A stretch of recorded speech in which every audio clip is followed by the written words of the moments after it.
السلام علیکم پیارے ناظرین، امید ہے کہ آپ خیریت سے ہوں گے۔ آج جو ویڈیو ہے وہ مفتی گلفام رضا صاحب نے غسل کرنے کا صحیح طریقہ بتایا ہے۔ آپ پورا مکمل ویڈیو دیکھیے گا، آپ کو غسل کرنے کا یعنی نہانے کا آپ کو پورا طریقہ اسلامی طریقہ معلوم ہوگا۔ چلیے ویڈیو کو شروع کرتے ہیں۔ السلام علیکم ورحمۃ اللہ تعالی وبرکاتہ۔ محترم حضرات، ہمارے بہت سے احباب نے سوال کیے ہیں کہ حضرت غسل کرنے کا آسان طریقہ بتا دیں، اور حضرات ہمارے بہت سے بھائیوں کو غسل کا طریقہ ہی یاد نہیں ہوتا، بہت سی بہنوں کو ہماری غسل کا طریقہ ہی یاد نہیں ہوتا۔ اگر غسل کا طریقہ یاد نہیں ہے اور اس طریقے پر آپ نے غسل نہیں کیا تو پھر آپ 7 سمندر میں کیوں نہ نہا لیں، آپ پاک نہیں ہو سکتے۔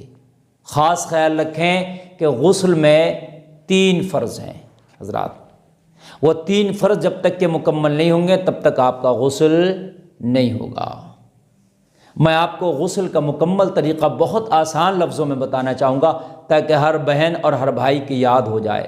حضرات اگر اس طریقے پر آپ نے غسل نہیں کیا تو شاید آپ پوری زندگی ناپاکی میں ہی گزارنا پڑے گی آپ کو، اور پوری زندگی آپ ناپاکی ہی گزار دی اور آپ کو پتہ بھی نہیں چلا۔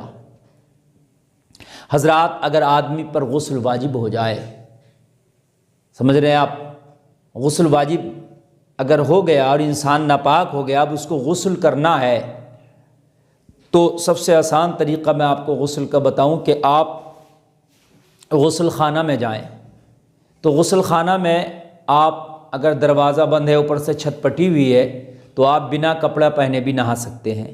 لیکن اگر غسل خانہ کے باہر کہیں ٹونٹی پر، نل پر یا ندی تالاب وغیرہ میں نہا رہے ہیں، غسل کر رہے ہیں دریا وغیرہ میں، تو اس بات کا خاص خیال رکھیں کوئی ایسا کپڑا پہنیں جو ناف سے لے کے گھٹنوں کے نیچے تک ہو۔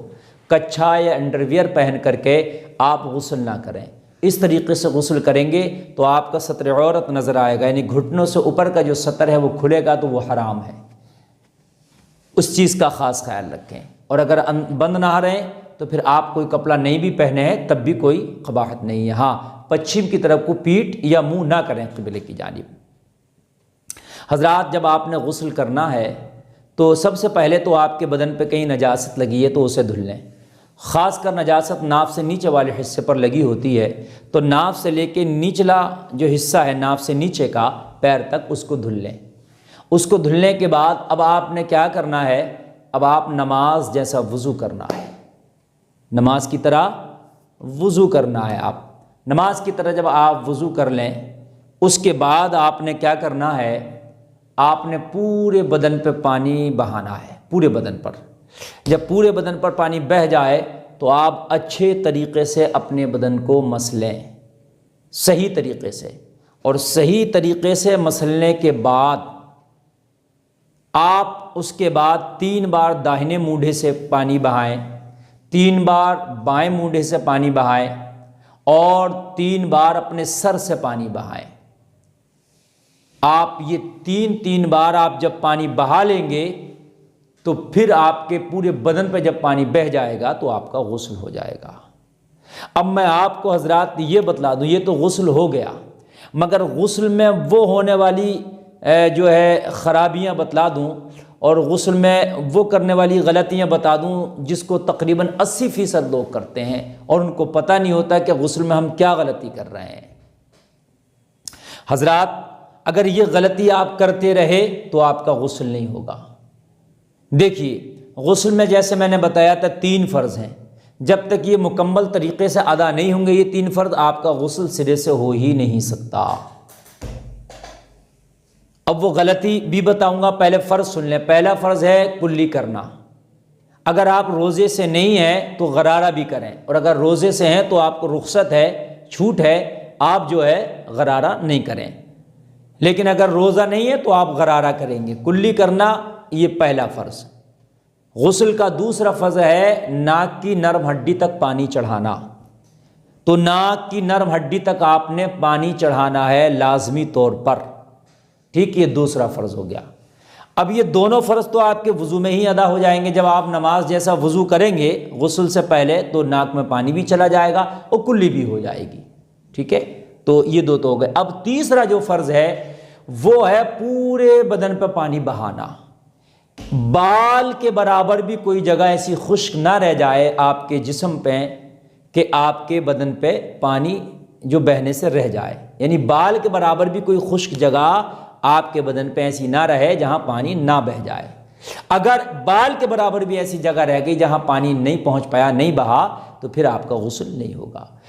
90%، 80% لوگ مسٹیک یہ کرتے ہیں، غلطی یہ کرتے ہیں کہ وہ نہاتے تو ہیں لیکن کچھ جگہیں ایسی ہیں بندے کے جسم میں کہ جہاں پر پانی نہیں بہتا۔ مثال کے طور پر یہ ناف ہے، ناف، ٹنڈی جس کو بولتے ہیں۔ بہت سو کی ٹنڈی اندر کی طرف دھسی ہوئی ہوتی ہے اور بہت سو کی ابری ہوئی ہوتی ہے۔ تو جن بھائیوں کی، بہنوں کی ٹنڈی اندر دھسی ہوئی ہے پیٹ میں، تو جب تک کہ آپ انگلی ڈال کے اس پر پانی نہیں ڈالیں گے تو جب تک اندر پانی ٹنڈی کے نہیں پہنچے گا۔ اندر دھسی ہے تو پانی پہنچنے کا سوال ہی پیدا نہیں ہوتا۔ بہت سے لوگ یہ غلطی کر جاتے ہیں اور انگلی ڈال کے ٹنڈی میں پانی نہیں بہاتے۔ اور دوسری جگہ ہے یہ کانوں کا جو حصہ ہے، جو کانوں میں گولائی سی آپ کو دکھ رہی ہے اور جو کانوں میں مینڈے ہیں اندر سے، اور یہ جو اندر کا حصہ ہے کان کا، یہ کتنا بھی آپ پانی بہا لیں، کتنی بالٹی بھی بہا لیں، کہ جب تک کہ انگلی ڈال کے اس طریقے سے یہاں پر پانی نہیں ڈالیں گے، جب تک کان کے جو اندر کا حصہ ہے، یہ منڈہلی جو مینڈ سی ہے، اس کے جو اندر کو یہ حصہ ہے، اس میں پانی آپ کا نہیں بہے گا۔ تو خاص کر خیال رکھیں، ٹنڈی میں، ناف میں انگلی ڈال کر کے جو ہے پانی وہاں تک پہنچائیں، اور جو کان ہے یہ اندر سے مینڈیاں بنی ہوئی ہیں اور اس کے اندر کو جو یہ ایک حصہ ہے، اس میں بھی انگلی ڈال کر کے پانی یہاں تک پہنچایا جائے۔ جن بہنوں کی چوٹی بہت زیادہ گھنی ہے، وہ چوٹی کھول کر کے اچھے سے بالوں کی جڑ تک پانی پہنچائیں۔ جن بھائیوں کے بال گھنے ہیں، بڑے ہیں، تو وہ صحیح سے بال کھول کے ان کی جڑوں تک پانی پہنچائیں۔ ایسا نہ ہو کہ بالوں کی جڑوں تک پانی پہنچ نہ پائے۔ یہ جو ہے میں آپ کو بتانا چاہتا تھا، ان مسٹیکوں سے بچیں اور غسل جس طریقے سے میں نے بتایا اس طریقے پر کریں، آپ کا غسل ہو جائے۔ اب یہاں پر ایک مسئلہ میں اور بتلا دوں میرے بھائی، بہت سے لوگ یہاں غلط فہمی کا شکار ہو جاتے ہیں۔ جیسے آپ نے غسل کر لیا تو غسل سے پہلے آپ نے وضو کیا تھا، تو اب وہ وضو جو ہم نے غسل سے پہلے کیا تھا، کیا وہ وضو سے ہم نماز پڑھ سکتے؟ مثال کے طور پر ہم نے جمعہ کے دن یا کسی بھی دن نماز پڑھنا تھا، ہمیں پر غسل بھی ضروری تھا، تو ہم نے غسل کر لیا تھا۔ اب غسل سے پہلے ہم نے وضو کیا تھا، تو کیا اسی وضو کے ساتھ ہم نماز پڑھ سکتے ہیں یا الگ سے ہمیں نماز کے لیے وضو کرنا پڑے گا؟ تو حضرات میں آپ کو بتا دوں، جو وضو آپ نے غسل میں کیا تھا وہ آپ کا وضو ہے، اسی وضو سے آپ نماز بھی پڑھ سکتے ہیں، قرآن کی تلاوت بھی کر سکتے ہیں۔ الگ سے آپ کو وضو کرنے کی ہرگز ضرورت نہیں ہے۔ اب یہ جو وضو ٹوٹتا ہے جن طریقوں سے، کہ یہ وضو بھی اسی طریقے سے ٹوٹے گا؟ وہ جو غسل والا وضو ہے یہ کس طرح سے ٹوٹے گا؟ تو جس طریقے سے وضو ٹوٹتا ہے، سمجھ رہے ہیں آپ، پیشاب پخانہ کرنے سے اور جو بھی چیزیں وضو ٹوٹنے کے ہیں، میں انشاءاللہ کبھی دوسری کلپ میں اس کو بتاؤں گا، تو اسی طریقے سے یہ غسل والا وضو بھی ٹوٹ جائے گا جس طریقے سے کہ عام وضو آپ کا ٹوٹ جاتا ہے۔ اور یہ وضو بالکل جیسا وضو کرتے اسی وضو کی طرح یہ وضو بھی ہے، اس سے نماز بھی پڑھ سکتے ہیں، آپ قرآن کی تلاوت بھی کر سکتے ہیں، اس میں کوئی بھی قباحت نہیں ہے۔ اچھا، ایک غلط فہمی ہے، میں اس کا ازالہ کر دوں۔ بہت سے لوگوں کا یہ ماننا ہے گھٹنے سے اگر کپڑا اٹھ گیا اوپر، گھٹنے سے گھٹنا دکھ گیا اور گھٹنا جو ہے برہنہ ہو گیا تو وضو ٹوٹ جاتا ہے۔ ایسا نہیں ہے، گھٹنے سے کپڑا ہٹ جائے یا گھٹنا برہنہ ہو جائے یہ حرام ضرور ہے، چونکہ یہ ستر عورتیں چھپانے والا ستر ہے، لیکن اگر دھوکے سے یا کسی وجہ سے گھٹنے سے کپڑا اٹھ گیا تو اس کے کپڑا اٹھنے سے وضو نہیں۔ پیارے سامعین، یہ تھے حضرت مفتی گلفام رضا صاحب جو کہ غسل کرنے کا صحیح طریقہ بتا رہے تھے۔ امید ہے کہ آپ کو سمجھ میں آئی ہوگی۔ اگر سمجھ میں آئی ہو تو ویڈیو کو لائک، دوستوں کو شیئر اور ہمارے چینل کو سبسکرائب کریں۔ ملیں گے اگلے ویڈیو میں، تب تک کے لیے اللہ حافظ۔